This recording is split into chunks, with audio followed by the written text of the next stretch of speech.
السلام علیکم ورحمۃ اللہ وبرکاتہ۔ محترم ناظرین، رمضان کا مقدس مہینہ چل رہا ہے اور اس مہینے میں ہم ہر نیک کام کرتے ہیں، ہر وہ کام کرتے ہیں جس سے اللہ ہم سے راضی ہو جائے، اور اس مہینے کے اندر ہم زکوٰۃ بھی نکالتے ہیں۔ جیسے کہ میں نے پچھلی ویڈیو میں بتایا تھا کہ اس مہینے میں زکوٰۃ اس لیے نکالتے ہیں تاکہ اللہ تبارک و تعالی ہمیں ثواب، اس کا اجر زیادہ عطا فرمائے اور ہماری زکوٰۃ بھی ادا ہو جائے۔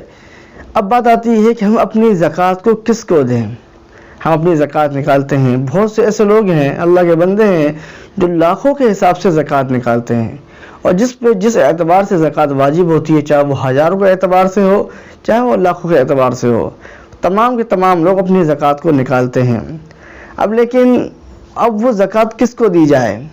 کہیں ایسا تو نہیں ہے، بعض دفعہ ایسا ہوتا ہے کہ ہم اپنی زکوٰۃ دے دیتے ہیں بغیر سوچے سمجھے، حالانکہ وہ زکوٰۃ کا مستحق بھی نہیں ہوتا۔ تو یاد رکھیے، اگر ہم بغیر سوچے سمجھے زکوٰۃ ادا کریں گے اور جس پہ زکوٰۃ واجب تھی ہم اس کو زکوٰۃ دیں گے، جو زکوٰۃ کا مستحق تھا بھی نہیں، ہم اس کو اپنی زکوٰۃ دے رہے ہیں، تو یاد رکھیے زکوٰۃ ادا نہیں ہوگی۔ تو آج کی ویڈیو بہت خاص ہے ان لوگوں کے لیے جو اپنی زکوٰۃ نکالتے ہیں۔ تو یاد رکھیے زکوٰۃ کس کو دینا چاہیے اور کس کو نہیں دینا چاہیے، انشاءاللہ آج کی ویڈیو میں یہی بتایا جائے گا۔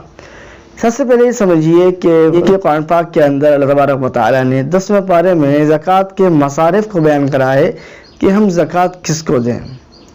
تقریباً 8 لوگ ہیں جس کو ہم زکوٰۃ دے سکتے ہیں۔ تو دیکھیے، سب سے پہلے زکوٰۃ جو دیں ہم اپنے رشتہ داروں میں دیکھیں کہ اس کا مستحق کون ہے۔ اب رشتہ داروں میں کن رشتہ داروں کو زکوٰۃ دی جائے گی اور کس کو نہیں دی جائے گی، یہ بھی بہت بڑا مسئلہ ہے۔ تو سب سے پہلے ہم یہ سمجھتے ہیں کہ جو اصول ہیں، یعنی جس سے ہم پیدا ہیں، جیسے کہ باپ ہیں، دادا ہیں، پردادا ہیں یا ان کے اوپر ہیں، تو ان کو زکوٰۃ نہیں دی جائے گی۔ اسی طرح جو نانی ہیں، نانا ہیں، یا اسی طرح جو ماں کی طرف سے جو رشتہ دار ہیں ان کو بھی زکوٰۃ نہیں دی جائے گی، یعنی اصول و فروع کو بھی زکوٰۃ نہیں دی جائے گی، چاہے وہ زکوٰۃ کے مستحق کیوں نہ ہو، ان کو زکوٰۃ نہیں دی جائے گی۔ اسی طرح وہ رشتہ دار جیسے چاچا ہے یا بھائی اپنی بہن کو بھی زکوٰۃ دے سکتا ہے، یا بہن اپنی بھائی کو بھی زکوٰۃ دے سکتی ہے اس حالت میں جبکہ وہ زکوٰۃ کے مستحق ہو، تو ان کو زکوٰۃ دے سکتے ہیں، زکوٰۃ ادا ہو جائے گی۔ بہرحال زکوٰۃ دینے سے پہلے رشتہ داروں میں ضرور دیکھنا چاہیے کون زکوٰۃ کا مستحق ہے، ان کو زکوٰۃ دی جائے۔ تو سب سے پہلے اپنے رشتہ داروں میں دیکھیں کہ زکوٰۃ کیسے دی جائے گی۔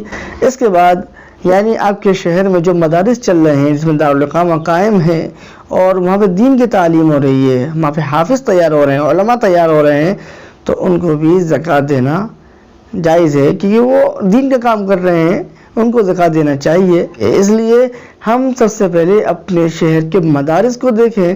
مدارس کا جو نظام چلتا ہے وہ لوگوں کے تعاون سے ہی چلتا ہے، ان کا کوئی خاص ذریعہ نہیں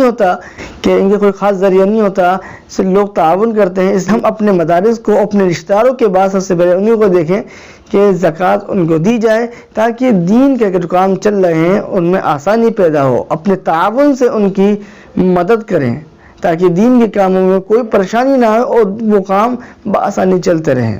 اس لیے میرے محترم، آپ سے درخواست ہے کہ زکوٰۃ ایسے لوگوں کو دیں جو مستحق ہوں، چاہے آپ کے رشتہ داروں میں ہو، چاہے آپ کے رشتہ داروں میں ہو، چاہے آپ کے رشتہ داروں کے علاوہ میں ہو، ان لوگوں کو زکوٰۃ دینا ضروری ہے۔ اسی طرح آپ کی جو شہر میں، آپ کے علاقے میں جو مدارس اسلامیہ چل رہے ہیں، ان کے اندر بھی زکوٰۃ کے ذریعے تعاون کریں تاکہ دین کے کام جو ہیں آسانی سے چل سکیں۔ اسی طرح وہ علماء کرام و حفاظ کرام جو دن اور رات دین کی خدمت میں لگے رہتے ہیں، زکوٰۃ کے مستحق ہے، تو آپ ان کو بھی اپنی زکوٰۃ دے سکتے ہیں۔ علماء کرام کے ساتھ بھی آپ نرمی کا معاملہ کریں، حفاظ کے ساتھ بھی نرمی کا معاملہ کریں، اور ان کا بھی زیادہ تعاون کریں، کیونکہ ان کے پاس دین کی خدمت کے علاوہ کوئی ایسا ذریعہ نہیں ہوتا ہے کہ بہرحال علماء کرام حفاظ کرام کا بھی خاص خیال رکھنا چاہیے امداد وغیرہ میں۔ اب یہ بات آتی ہے کہ جو رشتہ دار ہیں کہ جن پر زکوٰۃ واجب نہیں ہے، تو ہم ان کی کیسے مدد کریں؟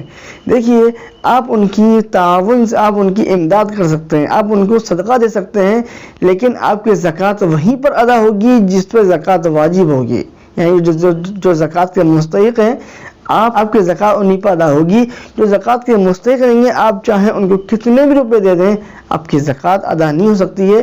لہذا اپنی زکات کو خوب دیکھ کر اور سوچ سمجھ کے دیں, کیونکہ جو زکات کا اہم فریضہ ہے اس سے ہم بری ہو سکیں. اللہ تبارک و تعالی ہم سب کو کہنے سننے سے زیادہ عمل کرنے کی توفیق عطا فرمائے.